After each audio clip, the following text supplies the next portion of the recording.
2016 में अपनी कई फिल्मों के माध्यम से दर्शकों का भरपूर मनोरंजन करने वाले दर्शकों की चहेते सुपर अभिनेत्री काजल राघवानी अब 2017 में अपना जलवा बरकरार रखेंगे। इस साल काजल राघवानी की कई फिल्में प्रदर्शित होने वाली हैं जो कई अलग अलग मुद्दों को लेकर बनी हैं।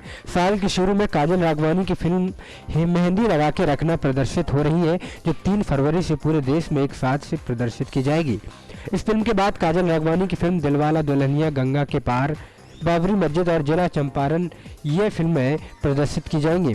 2017 में दर्शक काजल राघवानी की सभी फिल्मों में एक नए मुद्दों को देखने जो दर्शकों को मनोरंजन तो करेंगे, साथ ही साथ इन फिल्मों में मैसेज भी होगा।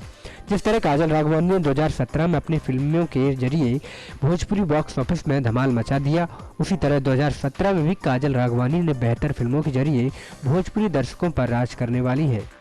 नेक्स्ट 9 न्यूज के लिए अनुज मिश्रा की रिपोर्ट।